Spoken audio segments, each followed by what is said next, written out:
Jangan lupa like, komen, dan subscribe channel YouTube TVRI Bengkulu dan nyalakan lonceng notifikasinya. Balik lagi di Opini Obrolan Pagi ini, pemirsa, masih dengan tema yang sama nih, yaitu peran perempuan di era globalisasi bersama dengan Mbak Lexi Octavia. Oke Mbak, kalau kita bicara tentang globalisasi nih, kemajuan teknologi, perkembangan zaman, itu gimana sih Mbak sebenarnya seharusnya peran perempuan di era ini? Perempuan, baik itu perempuan muda ataupun perempuan dewasa. Oke. Tentunya kalau perempuan dewasa atau seorang ibu yang sudah menjadi ibu kayak gitu kan. Nah, kalau di saya perempuan sendiri, ketika menyebutkan perempuan dewasa ini tentu sudah menjadi ibu rumah tangga. Iya. Sudah memiliki anak ataupun sudah berkeluarga seperti itu. Nah, sebagai seorang ibu, kita itu harus mengikuti perkembangan zaman. Tentu misalnya nih anak-anak kita, anak remaja kita nih pandai menginsert atau menggunakan Facebook. Pandai gitu iya, ya. menggunakan BBM, bukan BBM lagi ya sekarang, WA WhatsApp, kayak gitu. ya.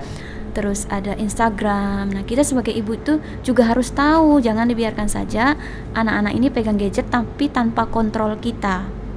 Nah, itu karena banyak kejadian juga yang kami lihat, anaknya pakai gadget, ibunya nggak ngerti bagaimana main gadget. Iya. Nah, Sering terjadi. sering terjadi seperti itu. Ternyata di dalam gadget itu anak-anak sudah menggunakan kemajuan teknologi sudah melampaui batas sebagai usianya sebagai anak-anak tadi. Misalnya nih, yang pernah saya dengar nih cerita, ada anak dari sekarang dia sudah SMP, ketika ketangkap dia lagi nonton video porno. Yang didapatkannya dari mana? Nonton di handphone siapa? Ada yang handphone mamanya, ada yang diajak temannya dari kelas SD gitu.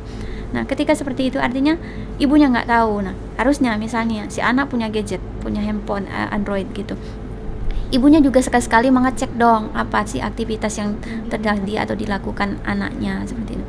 Nah, sebagai juga perempuan muda atau anak-anak nih, apalagi yang masih remaja, masih umur SD, bahkan sekarang udah punya handphone sendiri-sendiri yang canggih gitu kan. Dari kelas 1 SD, bahkan TK pun sudah ada. Iya, sudah punya gitu kan. Diajari orang tua tadi, peran ibu terutama, bukan ibu saja, tetapi kalau di sini kan lembaga perempuan kan, kami harus mengontrol ini, si anak ini apa yang dilakukannya setiap hari ke anaknya, dan anak ini juga harus diberi bimbingan fungsi dari gadgetnya itu apa. Jangan digunakan untuk hal-hal yang mengarah ke hal negatif. Nah, kejadiannya juga nih, kami juga pernah nanganin kenal-kenalan lewat Facebook. Nah, itu dari zaman dulu juga sering terjadi. Iya, kenal-kenalan lewat Facebook, sehingga dia berkomunikasi dengan lawan jenisnya yang sebenarnya tidak sebanding, usianya masih belasan tahun, berhubungan dengan yang sudah 30 tahunan, dan mereka akhirnya melakukan hubungan seksual. Nah, ketika hal seperti ini terjadi, tentu akan banyak hal-hal yang menjadi dampak dan resikonya. Dan ketika sudah terjadi seperti itu, banyak juga yang repot. Pihak kepolisian repot, Semua pihak gitu ya. lembaga-lembaga tempat lembaga itu gitu. Nah, jadi anak harus dibimbing juga kayak gitu. Ibu harus tahu juga perkembangannya gitu. Nah, sebagai anak, sebagai remaja tadi yang Mbak Tari bilang tadi, kita harus paham nih mana yang kira-kira berdampak negatif ke kita. Jangan semua kemajuan teknologi itu kita serap langsung, bergaya. Mungkin belum pantas di usia kita main hal-hal yang tidak sewajarnya di usianya itu. Nah, itu kadang-kadang melihat kemajuan teknologi, melihat TikTok, diikutin kayak gitu, atau janjian-janjian, stop dong, mudah percaya dengan orang lain sebagai anak muda kayak gitu. Hargai dirimu gitu kan. Juga ya, Mbak ya. Iya. Nah, kadang-kadang cara menghargai dirinya itu kurang. Saya melihat itu bukan kurang ya, salah menghargai dirinya. Karena ngapa? Dia kan itu hakku, tubuhku. Ya, sering kali seperti itu. Iya, ketika ada yang negur.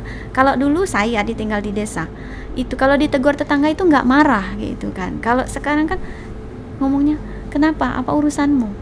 Aku nggak ganggumu loh gitu. Nah, itu yang anak muda sekarang sewot kalau dilihatin atau ditegur. Ya. Merasa itu adalah hak mereka sebagai anak muda. Hal-hal yang seperti itu sekarang sudah mulai menurun seperti itu.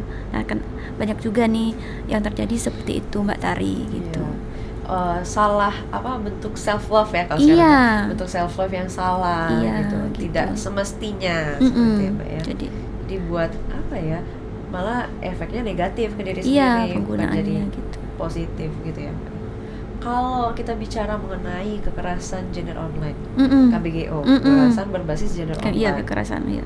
Nah, itu kalau sekarang jumlahnya semakin meningkat atau samakah dengan kekerasan yang seperti kita sudah tahu dari zaman dulu itu, Mm-mm. apa bersama jumlahnya atau lebih meningkat, Mbak? Nah kalau dilihat dari media itu meningkat.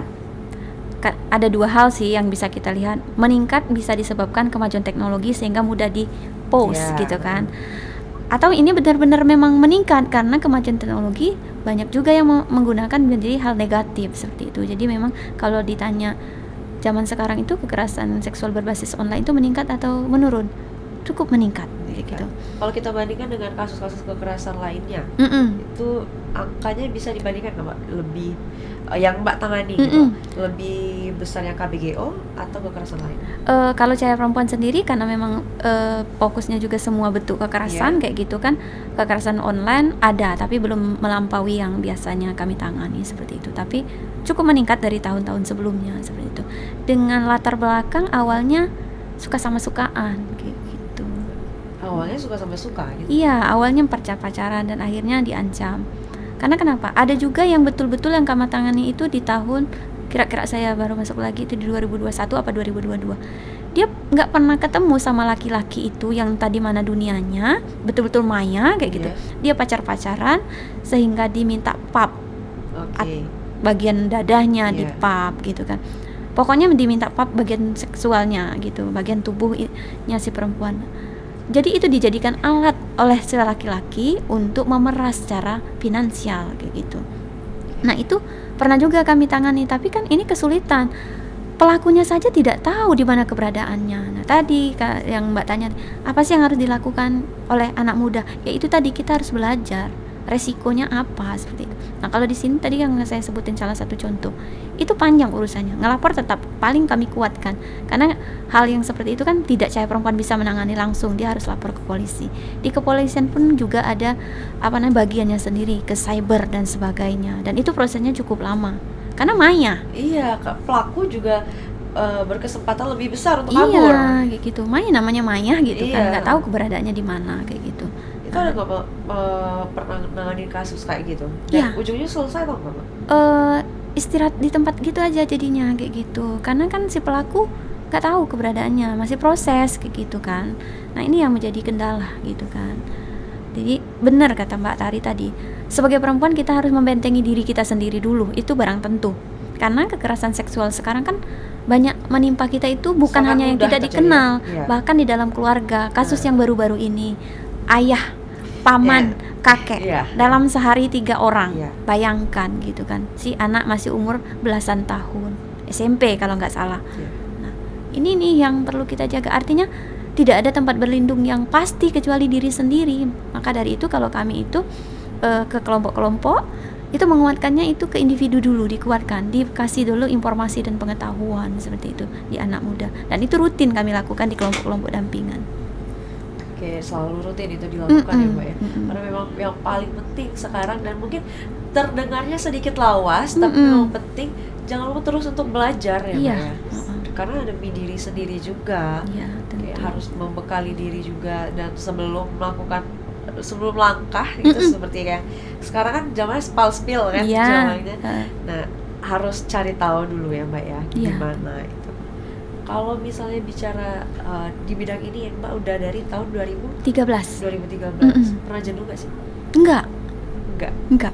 Saya semakin semangat karena kekerasan atau segala bentuk kekerasan terhadap perempuan dan anak itu semakin hari semakin meningkat. Jadi itu sebuah tantangan juga gitu. Apa pernah nggak sih selama menangani kasus nih dari 2013 sampai sekarang 2023, itu kayak kasusnya kan lumayan berat-berat nih, biasanya membuat diri Mbak tuh kayak aduh istirahat dulu deh gitu, pernah nggak Mbak? Saya dulunya bukan mau istirahat, tapi saya takut menikah malah waktu itu. Karena banyak sekali kekerasan rumah tangga terutama itu. Sering terjadi seperti itu ya? Ya dulu gitu kan, tapi semakin semangat aja gitu. Nanti kita lanjutkan lagi ya. Sekarang kita jeda sebentar. Untuk pemirsa jangan kemana-mana, tetaplah bersama kami di Opini Obrolan Pagi ini.